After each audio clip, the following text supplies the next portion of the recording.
Hi friends, welcome back to our channel. எல்லாரும் எப்படி இருக்கீங்க? நல்லா இருக்கீங்களா? இன்னைக்கு இந்த வீடியோல எல்லாருக்குமே யூஸ்ஃபுல்லா இருக்கக்கூடிய கிச்சன் டிப்ஸ் அண்ட் ட்ரிக்ஸ் தான் பார்க்க போறோம். அதுக்கு முன்னாடி நம்ம சேனலை இப்பதான் முறையா பார்க்குறீங்கன்னா சப்ஸ்கிரைப் பண்ணிட்டு பாருங்க. வாங்க இப்போ வீடியோக்குள்ள போகலாம்.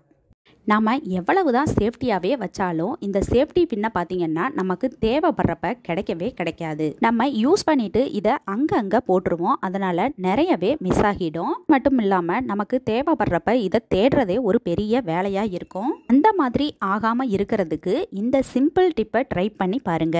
அதுக்கு நான் ஒரு வேஸ்ட் பேங்கிள் தான் எடுத்திருக்கேன். இந்த வளையல்ல நம்ம வச்சிருக்கக்கூடிய எல்லா சேஃப்டி பின்னையுமே கோர்த்து எடுத்துக்கலாம்.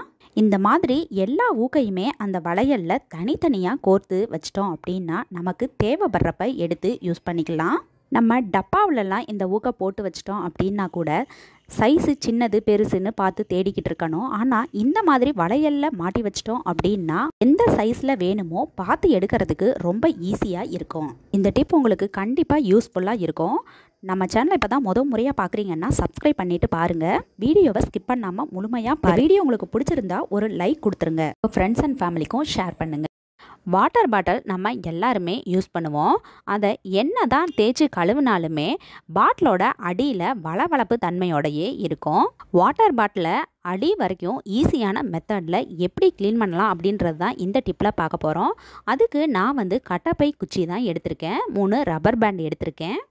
அதோட ஒரு ஸ்க்ரப்பரும் எடுத்திருக்கேன். கட்டப்பை குச்சியில் இந்த ஸ்க்ரப்பரை வச்சு இந்த மாதிரி நல்லா டைட்டாக ரோல் பண்ணிக்கோங்க. அதுக்கப்புறமா நம்ம எடுத்து வச்சுருக்க அந்த ரப்பர் பேண்டை டைட்டாக போட்டு விட்டுருங்க. அவ்வளோதாங்க, நமக்கு வாட்டர் பாட்டில் கழுவுறதுக்கான சூப்பரான ப்ரஷ்ஷு ரெடி ஆயிடுச்சு. இதை வச்சு பாட்டிலை நம்ம ஈஸியாக க்ளீன் பண்ணலாம். அதுக்கு முன்னாடி நம்ம பாத்திரம் கழுவுறதுக்கு என்ன லிக்விட் யூஸ் பண்ணுவோமோ அதை கொஞ்சமாக பாட்டிலில் ஊற்றிட்டு கொஞ்சம் தண்ணியும் சேர்த்துக்கிட்டு அதுக்கப்புறமா இதை வச்சு நல்லா வாஷ் பண்ணி எடுத்தோன்னா சூப்பராக வாட்டர் பாட்டில் க்ளீன் ஆகிடும். இதை வச்சு பால் பாட்டில் கழுவுறதுக்கும் கூட யூஸ் பண்ணிக்கலாம். நம்ம எல்லார் வீட்லேயுமே இந்த மாதிரி கேரட் பீட்ரூட் துருவி வச்சுருப்போம். அது கொஞ்ச நாளுக்கு அப்புறம் பார்த்திங்கன்னா அதோட ஷார்ப்னஸ் போயிடும். இந்த மாதிரி சமயத்தில் இந்த மெத்தடை ட்ரை பண்ணி பாருங்கள். இஞ்சி பூண்டு தட்டுறதுக்காக எல்லார் வீட்லேயுமே சின்ன உரல் வச்சுருப்போம். அதோட உலக்கையை மட்டும் எடுத்து இந்த துருவியில் லைட்டாக தேய்ச்சி விட்டாலே போதும், நல்லா ஷார்ப் ஆகிடும். இதுக்காக ஷார்ப் இல்லைன்னு நம்ம தூக்கி குப்பையில் போட்டு புதுசாக வேற வாங்க வேண்டிய அவசியம் இல்லை. இந்த மாதிரி பண்ணுறதுனால காய் துருவி நல்லாவே ஷார்ப் ஆகிடும். ஹோட்டலில் சப்பாத்தி பரோட்டா இதெல்லாம் வாங்கினோன்னா அலுமினியம் ஃபாயில் பேப்பரில் வச்சு தருவாங்க. சாப்பிட்ட பிறகு இந்த அலுமினியம் ஃபாயில் பேப்பரை நம்ம குப்பையில் தூக்கி வீசிடுவோம். அதை வச்சு என்ன டிப்ஸ்க்காக நம்ம யூஸ் பண்ண போகிறோம் அப்படின்னு பார்த்தீங்கன்னா, நம்ம வீட்டில் இருக்கக்கூடிய கத்தி கத்திரிக்கோல் இதெல்லாம் கொஞ்ச நாளையே ஷார்ப் இல்லாமல் போயிடும். அந்த மாதிரி இருக்கிறப்ப கத்தியை எடுத்து இந்த அலுமினியம் ஃபாயில் பேப்பரில் அப்படியே தேய்ச்சி கொடுத்தோன்னா போதும், நல்லாவே ஷார்ப் ஆகிடும். இந்த மாதிரி நம்ம வச்சுருக்கக்கூடிய எல்லா கத்தியையுமே ஷார்ப் பண்ணிக்கலாம். அடுத்ததாக கத்திரிக்கோளையும் அலுமினியம் ஃபாயில் பேப்பரில் தேய்ச்சி விட்டுருங்க. அதுக்கப்புறமா அலுமினியம் ஃபாயில் பேப்பரை சின்ன சின்ன பிட்டுகளாக கட் பண்ணி விட்டுக்கலாம். இந்த மாதிரி கட் பண்ணுறதுனால நல்லாவே கத்திரிக்கோள் ஷார்ப் ஆகும். கண்டிப்பாக இந்த டிப் ரொம்பவே யூஸ்ஃபுல்லாக இருக்கும். பிடிச்சிருந்தா நீங்களும் ட்ரை பண்ணி பாருங்கள். மழை காலத்துலலாம் நம்ம கொடை அதிகமாக யூஸ் பண்ணுவோம்.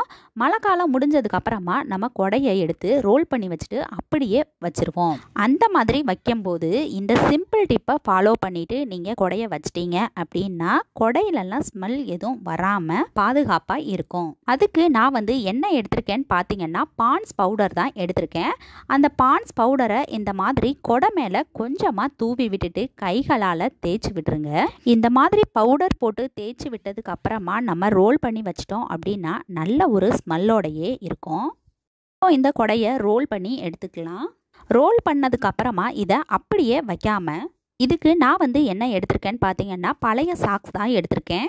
பழைய சாக்ஸ்லாம் லூஸ் ஆயிருச்சு அப்படின்னு தேவையில்லாமல் தூக்கி குப்பையில் எரியறதை விட பத்திரமா வச்சுருந்தோம் அப்படின்னா தேவைப்படுற விஷயங்களுக்கு யூஸ் பண்ணிக்கலாம். நான் இப்போ இந்த கொடைக்கு தான் கவராக யூஸ் பண்ண போகிறேன். இந்த சாக்ஸை பாருங்கள், இந்த மாதிரி சாக்ஸ்குள்ளே அந்த கொடையை உள்ளே போட்டு வச்சிட்டோம் அப்படின்னா பாதுகாப்பாக இருக்கும்.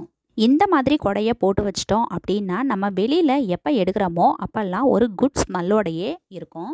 இந்த ஐடியா யூஸ்ஃபுல்லாக இருந்தால் ட்ரை பண்ணி பாருங்கள். கிச்சனில் நம்ம மிக்ஸி யூஸ் பண்ணுவோம்.